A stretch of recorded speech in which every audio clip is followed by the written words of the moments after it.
Blood bank sa Juan Cainta Hospital binuksan na ni Mayor Ellen Nieto at Governor Nina Inares.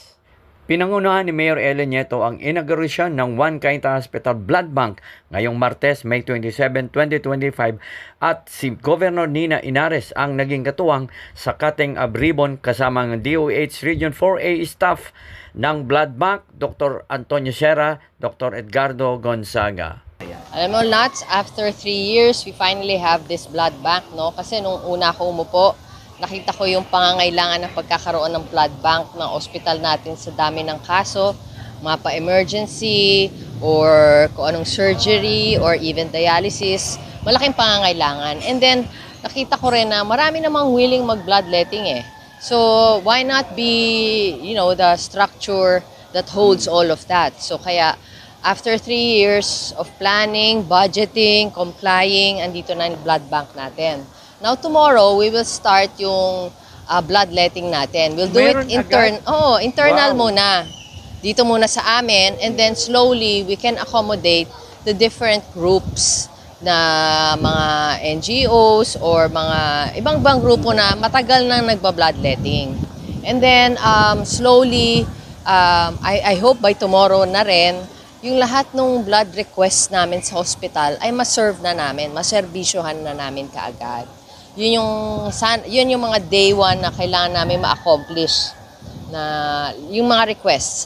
Then isa pa po sa gusto ang dapat mangyari din, like I discussed with Doc Sierra ng hospital, ay hindi na sila mag-iikot-ikot for that blood. So they will put in a request sa aming hospital, and then kami na magpapagana ng request. And then, kumbaga, we will fulfill that request dun sa pangangailangan nila sa ospital natin.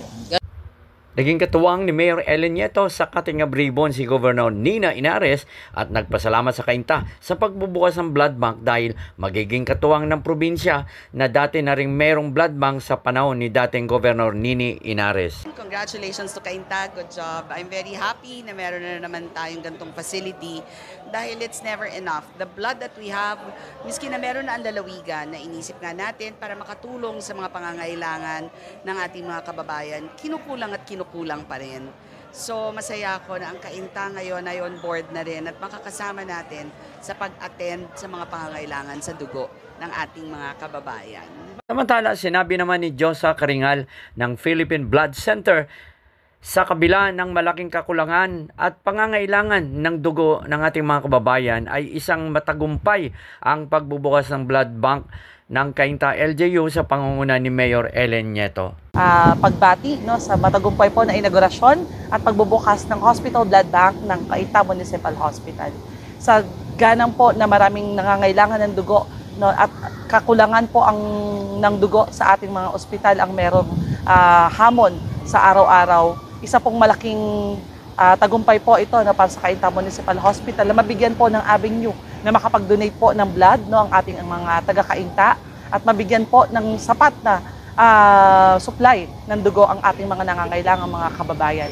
Kami po dito sa Philippine Blood Center ay nagpapasalamat sa patuloy pong pagsuporta din ng lokal na pamahalaan ng Cainta. Tanong ko lang, kumusta po yung, kasi nakita niyo po kanina pag ikot ninyo, kumusta po yung ginawa ni Mayor Ellen dito sa Juan Cainta Hospital na blood bank? Gaya po ng nabanggit ko kanina, isang naging malaking tugon po ito na proyekto ng ating mayor sa Cainta na mabigyan po ng avenue nga po na makapag-donate ng dugo direkta sa kanilang ospital at dito po makapag-preposition po ng blood para po sa mga nangangailangan na pasyente. Bukas agad na magkakaroon ng bloodletting, ngunit ito ay sa mga empleyado muna ng Juan Cainta Hospital at sa mga susunod na linggo para sa mga iba't ibang grupo o samahan na voluntaryong magbibigay ng blood donation, ayon pa kay Mayor Ellen Nieto. Kasama din sa inaugurasyon ng blood bank ng Cainta, sina Councilors Ruru Ferriols, Consi Buboy Sauro, Councilor Snooki Malikdim at mga Councilors-elect Rumboy San Juan at Aiza Kiram at mga barangay chairman Rick Lico, Felix Taguba at Richard De La Cruz. Nats Alforte reporting, Cainta, Rizal.